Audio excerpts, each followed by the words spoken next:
Ce samedi 3 octobre 2021, s'est réuni à Gouliadjana, chez notre maire Khady Sow, dans le but de faire la déclaration de candidature de M. François Babacar Touré. Les responsables du mouvement,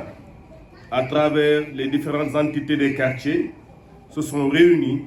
et ont donné leur voix au coordonnateur départemental, M. Pape Dembassen, qui a parlé tout à l'heure, a lu le discours de déclaration de candidature et que je voudrais témoigner à l'encontre de l'opinion publique nationale, de l'opinion publique internationale, que j'accepte cette candidature à la commune de Rufisque-Nord. En cela, j'inscris cette candidature et cette future mandature dans le social, dans l'accès à l'éducation pour les plus démunis, à l'environnement, à l'assainissement, à l'appui aux jeunes, l'appui aussi aux femmes. Des programmes seront proposés de concert avec les autres partenaires des autres communes ainsi que de la ville. Et en ce sens, une initiative est en train de voir le jour qui est composée aujourd'hui de M. Karim Meng, directeur de la communication institutionnelle de la Sonatel, candidat pour la commune de Rufisque-Ouest, de M. Aaron Nassar, secrétaire général de la commune de Kolda, expert en décentralisation, candidat à la commune de Rufisque-Est. Nous sommes aujourd'hui aussi entourés des candidats Amadou Samba et de leur délégation, du président Seydou Diouf, qui est député à l'Assemblée nationale et président de la commission des finances. Ensemble, avec les militants et militantes du mouvement Masser, l'ensemble des sympathisants, nous allons relever le défi afin que Rufisque change de visage et qu'on puisse vraiment être fiers de ce que nous avons fait comme travail pour les 5 années à venir. Je vous remercie. Donc, M. François, est-ce que pouvez-vous revenir sur la déclaration et les coalitions et les membres de la coalition donc, de votre mouvement? Voilà, on ne parle pas encore de coalition. Nous sommes en phase d'une initiation, d'une initiative du moins. C'est une initiative dont la base est les 3 communes, composées par Karim Meng à l'ouest, Aaron Assar à l'est et moi-même François Touré au nord. Nous avons défini des critères parce que à ces élections à venir, le candidat à la ville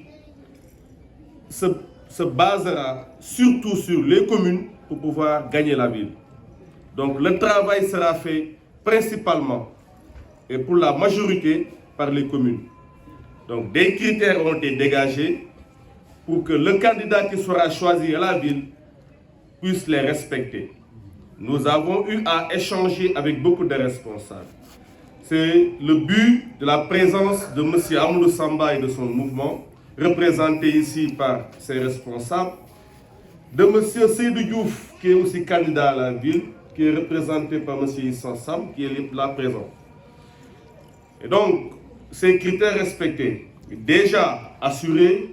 de la représentativité dans les 3 communes, et être aussi financièrement prêt pour accompagner les 3 communes dans la campagne à venir. Et donc, nous ne le cachons pas, pour aller à la ville dans cette coalition, il faudra respecter ces critères. Et pour cela, on avance sereinement. Et si toutefois, le choix est fait, une conférence de presse sera organisée, suivie d'un grand meeting pour montrer aux Rufisquois que l'alternative est née. Merci beaucoup. Est-ce que vous pouvez revenir en wolof? Donc tey jii lan moo waraloon woote nga xamante ne woote nga ko ci gox bi. Tey samedi 3 octobre 2021 daje nañu 2 octobre autant pour moi 2021 daje nañu fii ci kër maire Khady Sow di suñu yaay ci politique ndax defe naa 98 laa dale ànd ak ñoom Ibrahima Diamanka damay wax naan li ñoom Kéba di def la doon def pour maire yooyu maa ngi daan takkal seeni bâche di indi ay chaise di si liggéey ànd ak ñoom ba dàngu di dem ba sanca ba ak fii ci biir joor gi bu yàlla dogalee nag ba ñu dem ba taxawal lu mel nii mu nekk mag yi nga xam ne ñoom lañ njëkk waxtaanal pour ñu dugg ci mouvement bi li mu wax sànq dëgg la ñuy kontaan di bég ci li ñu ko defee tey ci biir këram mu nekk bërëb goo xam ne fii nañu dëkk fii nañu bokk ñu oote fi ndaje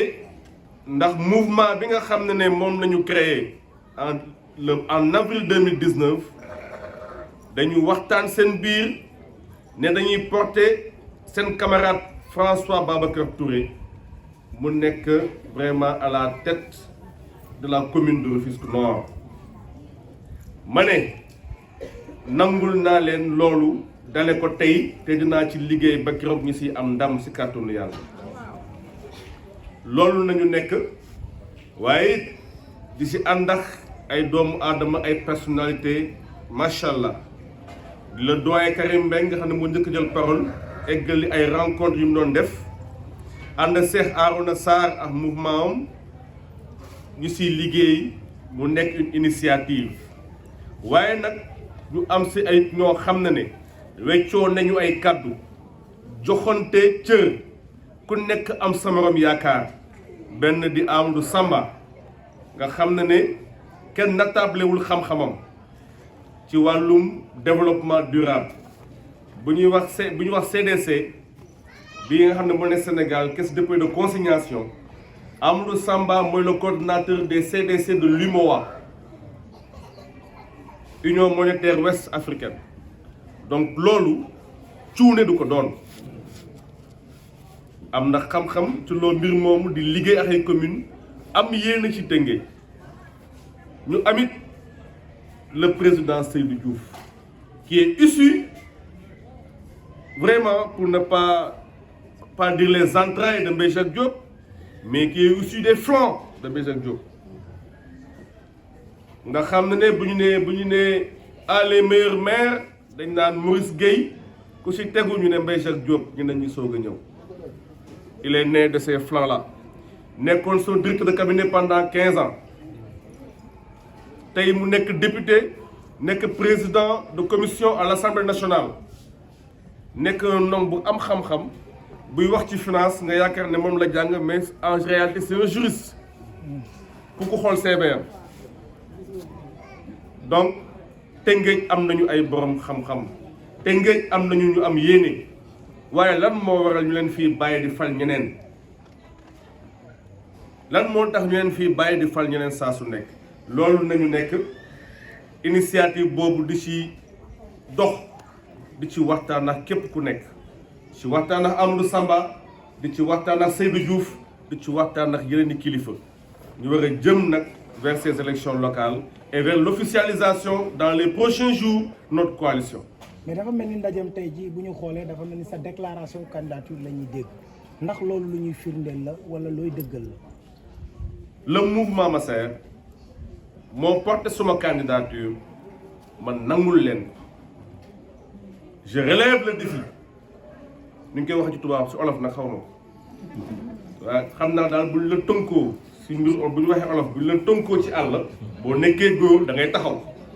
dañ maa tënku taxaw naa pour nekk la candidat du Nord bu soobee di gërëm nag bu baax di sant ñi nga xam ne ñoom ñoo toog ci présidium bi def ay forte délégation la délégation de Karim Mbengue la délégation de Arouna Sarr la délégation de Amadou Samba la délégation du président Seydou Diouf leen remercier bu baax ak délégation de Bicenti Mendy bi yor benn mouvement à Darou Rahmane te sànq am ay gàllankoor mu mujj dem di gërëm nag bu baax les militants et militantes du mouvement Massaer à commencer par le coordinateur départemental Pape Demba Sène. J'ai écouté et magnifié aussi discours la présidente des femmes Astou Ba mu di leen ñaan ngeen tàccul ma ko. Une femme très brave ànd si ak yeneen jigéen ñi fi nekk ñëpp di liggéey ci mouvement bi guddi ak bëccëg di nekk ak ñun ci porte à porte yi jusqu'à des heures yoo xam ne kenn xamul lan la soxnaay imam la mais day ànd ak ñun ba 23 heures di dugg ci ndox yi ànd ak Mère Ngoné Yade ak yeneen xale yu jigéen ñi ñu ngi ko ciy remercier bu baax a baax sa appel bi nga appelé jigéen ñi am nañ yaakaar ne dañ la si wuyu si. Le mot de la fin. di leen jox dig daje le 23 janvier bu soobee yàlla lorsqu'on annoncera à la radio et à la télévision qu'à Rufisque les jeunes François Babacar Touré, Seydou Diouf, Amadou Samba, Arona Sarr, Karim Mbeng ont remporté les élections et ont pris tous les sièges.